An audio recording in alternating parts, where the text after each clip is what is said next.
Quel est le pays en Afrique où le coût de la vie est le plus élevé? Quand on est de la diaspora et qu'on envisage de retourner sur le continent africain, que ce soit pour investir ou que ce soit pour y vivre, il est important de savoir quels sont les coûts de la vie là-bas et quels sont les pays sur lesquels c'est plus ou moins attractif. Parce que c'est important de le savoir parce que le coût de la vie peut vachement impacter sur votre investissement, sur votre vie sur place, ou même peut-être si vous allez juste aller passer les vacances. Donc, je suis tombé donc sur un classement qui a été fait par rapport à une référence qui est la ville de New York, dont on en parle maintenant.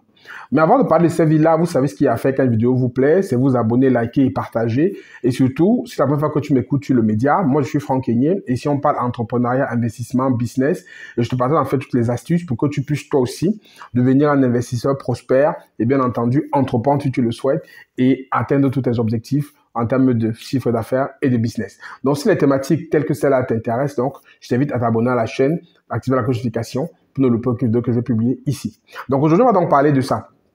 Et en fait, en passant aussi, il y a toujours le e-book qui est gratuit.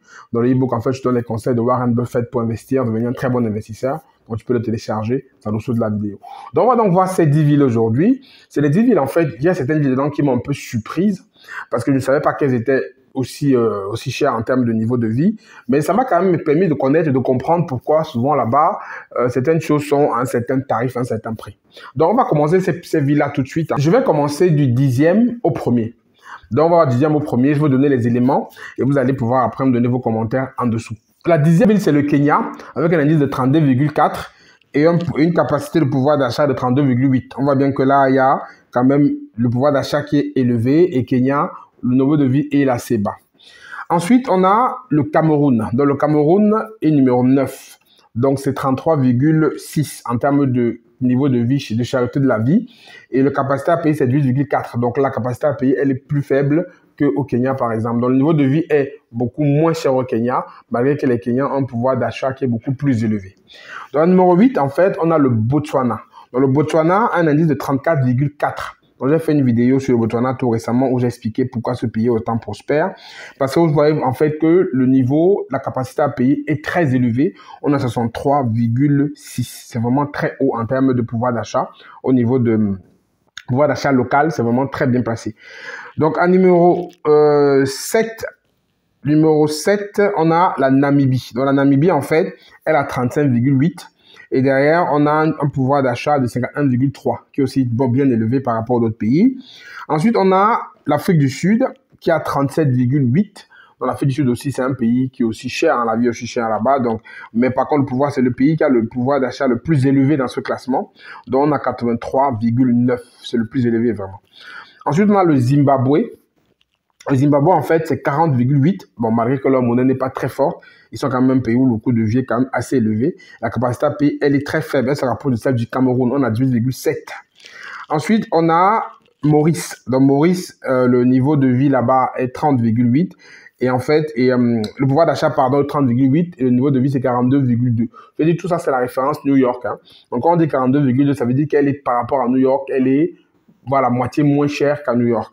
Maintenant, le top 3 des pays, moi, ça m'a vraiment surpris quand le top 3. Bon, il y a deux qui ne m'ont pas trop surpris, mais quand j'ai vu l'Éthiopie en 3e, ça m'a beaucoup surpris. Parce que l'Éthiopie, en fait, je pensais que là-bas, c'était un pays qui était assez pauvre et où vivre là-bas, c'était plutôt moins cher. Mais non. C'est vraiment cher de vivre là-bas. L'Éthiopie, on a 42,3. Et c'est le pays, en fait, qui a le pouvoir d'achat, bon, pas le plus bas, mais le pouvoir d'achat vraiment très faible. On a 11,6. Donc, le coût de la vie est très élevé, mais la capacité, le pouvoir d'achat local, il est assez bas. Et numéro 2, imaginez qui c'est. Numéro 2, c'est la Côte d'Ivoire. Côte d'Ivoire, donc on a 42,7 en termes de coût de vie, dans l'indice du coût de la vie qui est très élevé. Mais ce qui est très intéressant dedans, c'est qu'on voit que le pouvoir d'achat local, il est très, très bas. C'est le plus bas de ce classement. On a 7,8. J'étais complètement choqué quand j'ai vu ça. 7,8, c'est le plus bas, alors que le niveau de vie est très cher. Donc, l'action qu'on se pose, c'est donc qui s'offre donc, qui me fait donc que ce niveau de vie soit autant élevé? C'est les expatriés, c'est les étrangers ou c'est les locaux? La question se pose vraiment parce que 42,7 pour le coût de la vie, pour 7,8 pour la capacité d'achat locale, qui est le plus faible de ce classement, ça s'interroge. Et numéro 1, c'est le Sénégal. le Sénégal, et je pense que c'est beaucoup plus Dakar, hein, parce qu'on a 46,4. C'est le numéro 1 en termes de pays où le coût de la vie est le plus élevé. Et la capacité, le pouvoir d'achat local est à 21,7. Donc on voit en fait que le Sénégal arrive en tête, ce qui n'est pas très étonnant, parce que pour vous dire des choses, par exemple, au niveau de Dakar, aux Almadies, par exemple, si vous voulez acheter un terrain, le mètre carré là-bas va coûter entre 500 000 francs et 1 million de francs CFA. Moi, quand j'étais là-bas, j'avais des appartements qui valaient 1 milliard, des penthouses à 1 milliard, 2 milliards. Donc, ça veut dire que le niveau de vie est très élevé. Je pense que c'est surtout plus Dakar que le Sénégal complet. Mais Dakar concentre en fait plus de, on a dit quoi, c'était plus de 25% de la population au Sénégal sont à Dakar. Et Dakar, c'est vraiment le poumon économique. Bien sûr que les autres villes sont en train de se développer, hein, comme Ziguinchor et tout ça. Mais Dakar, c'est le poumon économique. Et je pense que ça, c'est plus basé sur Dakar. Donc voilà un peu. Donc Dakar, c'est le numéro 1. Donc Sénégal REC. Dakar, 46,4. Pouvoir d'achat local 21,7. Donc c'est intéressant de voir, pour voir les pays voilà, où le coût de la vie est assez élevé. Donc ça veut dire aujourd'hui, par exemple, si vous avez un choix à faire par rapport à des pays où vous devez aller vous installer en tant que diaspora, à vous de voir par rapport à comment est-ce que vous voulez vous positionner et prévoir. Parce que les gens pensent toujours que la vie, elle est moins chère en Afrique. La vie n'est pas moins chère en Afrique, hein, surtout si vous souhaitez vivre comme en Occident. La vie peut devenir moins chère si vous voulez vivre peut-être comme des locaux. Mais si vous voulez vivre comme des Occidentaux en Afrique, ça vous coûtera très cher. Donc, vous avez vu tous ces pays-là. Mettez-moi en commentaire le pays qui vous inspire le plus et dites-moi pourquoi. On se retrouve à la prochaine vidéo. D'ici là, prenez soin de vous. Ciao, ciao.